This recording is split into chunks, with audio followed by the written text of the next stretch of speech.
जय माता रानी दोस्तों, आपके अपने चैनल धर्म साधना में आपका बहुत बहुत स्वागत है। माँ भगवती दुर्गा की कृपा सदैव आप और आपके समस्त परिवार पर बनी रहे। दोस्तों, पौष मास में आने वाली कृष्ण पक्ष की जो एकादशी है उसे कहा जाता है सफला एकादशी। सफला एकादशी, जैसा कि नाम से ही पता चलता है, इस व्रत को धारण करने से समस्त प्रकार के कार्यों में सफलता मिलती है। इस दिन भगवान श्री हरि विष्णु की विधि विधान से पूजा की जाती है और जगत के पालनहार भगवान श्री हरि विष्णु की पूजा, माँ लक्ष्मी की पूजा करने से किसी भी प्रकार की परेशानी हो आपके जीवन की समाप्त होती है और समस्त प्रकार की कामनाएं पूर्ण होती हैं। भगवान श्री हरि विष्णु और माता लक्ष्मी की कृपा से समस्त प्रकार का सुख भोगने के बाद मरणोपरांत वैकुंठ लोक की प्राप्ति होती है, ऐसा शास्त्रों में कहा गया है। तो अगर आप सफला एकादशी का व्रत धारण करते हैं, अत्यंत ही श्रेष्ठ है। मान लीजिए किसी कारणवश अगर आप व्रत नहीं भी कर पाते हैं तो भी इस दिन भगवान श्री हरि विष्णु की विधि विधान से पूजा करनी चाहिए।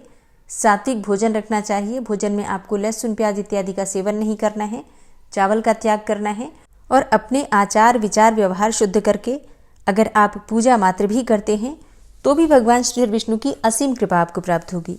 तो आज की वीडियो में आप जानेंगे कि सफला एकादशी साल 2024 में कब है, एकादशी की तिथि कब प्रारंभ हो रही है, कब समाप्त हो रही है, व्रत हमें कब धारण करना है और पारण का यानी कि व्रत खोलने का शुभ मुहूर्त क्या है। आज के दिन किस प्रकार से भगवान श्री हरि विष्णु की पूजा आराधना करनी चाहिए, किन मंत्रों का जप करना चाहिए और कौन सा उपाय करें जिससे कि इस व्रत का संपूर्ण फल हमें प्राप्त हो। और जिस भी कामना से आप व्रत धारण करते हैं या बिना व्रत के भी पूजा आराधना मात्र भी कर रहे हैं तो आपकी वो कामना पूर्ण हो, इसके लिए विशेष क्या करना चाहिए, संपूर्ण जानकारी आपको आज की वीडियो में शेयर करने वाली हूँ। तो बहुत महत्वपूर्ण है आज की वीडियो, पूरा ज़रूर देख लीजिए। अच्छी लगे वीडियो तो लाइक भी ज़रूर कीजिए, क्योंकि आपके लाइक्स, आपके कमेंट्स मेरे लिए बहुत महत्वपूर्ण होते हैं। यही एकमात्र जरिया है जिनसे मुझे पता चलता है कि आपको ये वीडियो अच्छी लगती हैं और आपके लिए ये वीडियो उपयोगी है। तो अगर वीडियो अच्छी लगे तो लाइक तो ज़रूर ही किया कीजिए। तो सबसे पहले जानते हैं कि सफला एकादशी की तिथि कब प्रारंभ हो रही है, कब समाप्त हो रही है और व्रत हमें कब धारण करना है। तो पंचांग के अनुसार पौष मास की सफला एकादशी की तिथि प्रारंभ हो रही है 25 दिसंबर को रात्रि में 10:29 पर और समाप्त हो रही है 27 दिसंबर को रात्रि में 12:43 पर।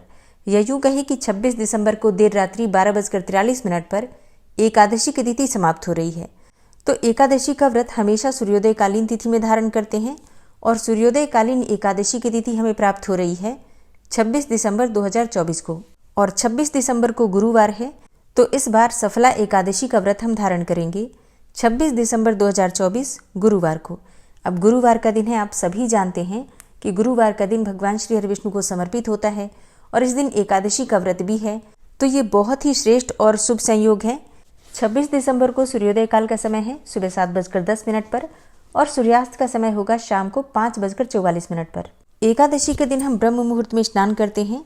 तो ब्रह्म मुहूर्त का समय आपको प्राप्त हो रहा है सुबह 5:34 से सुबह 6:22 तक और अमृत काल का समय आपको प्राप्त हो रहा है सुबह 8:20 से सुबह 10:07 तक।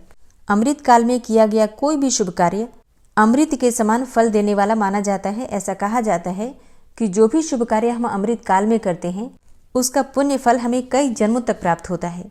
बात करें अभिजीत मुहूर्त की, तो इस दिन अभिजीत मुहूर्त आपको प्राप्त हो रहा है दोपहर 12:06 से 12:48 तक। अभिजीत मुहूर्त में आप कोई भी शुभ कार्य कर सकते हैं। अब एक ऐसा समय जिस समय में कोई भी शुभ कार्य नहीं करना चाहिए और वो होता है राहु काल का समय। राहु काल आपको प्राप्त हो रहा है दोपहर में 1:46 से दोपहर में 3:06 तक। एकादशी से एक दिन पहले दशमी तिथि के नियम का पालन करना चाहिए, मतलब शुद्ध और सात्विक भोजन आपको लेना है। शाम को सूर्यास्त होने के बाद अन्न और नमक का सेवन नहीं करना है, ब्रह्मचर्य का पूर्ण रूप से पालन करना है और अगर संभव हो तो भूमि पर शयन करना है। एकादशी के दिन प्रातःकाल जल्दी उठना चाहिए। उठकर नित्य कर्मों से निवृत्त हो जाइए, स्नान कर लीजिए और फिर भगवान श्री हरि विष्णु के सामने शुद्ध घी का दीपक जलाकर अपने व्रत का संकल्प लीजिए और विधि विधान से भगवान श्री हरि विष्णु की पूजा आराधना कीजिए, मंत्रों का जप कीजिए।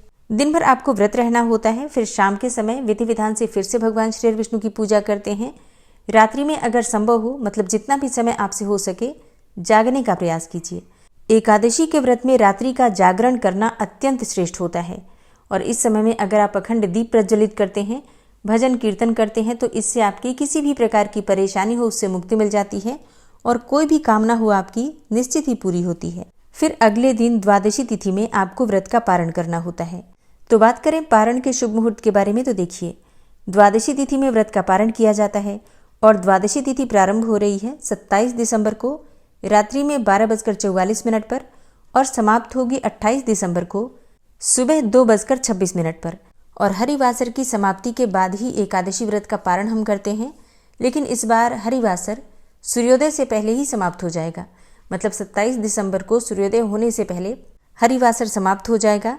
तो ऐसे में सूर्योदय के बाद आप अपना व्रत खोल सकते हैं और पारण का शुभ मुहूर्त आपको प्राप्त हो रहा है सुबह 7:16 से सुबह 10 बजे तक।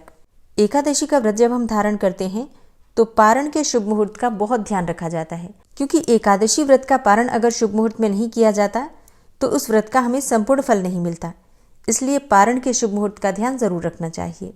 दोस्तों, उम्मीद करती हूँ कि आप इस चैनल पर अपलोड होने वाली पौष मास की कथाएं जरूर सुनते होंगे, और अगर आप किसी कारणवश नहीं सुन पा रहे हैं तो आज से ही सुनना प्रारंभ कीजिए। उसमें बहुत सारी पौराणिक कथाएं हैं जो आपको जरूर पसंद आएंगी। वीडियो अच्छी लगी हो तो लाइक कीजिए, शेयर कीजिए, और चैनल पर पहली बार आए हैं, अगर अभी तक आपने चैनल को सब्सक्राइब नहीं किया है तो आज की वीडियो अगर आपको अच्छी लगे तो चैनल को सब्सक्राइब करके बेल आइकन को जरूर प्रेस कर लीजिए।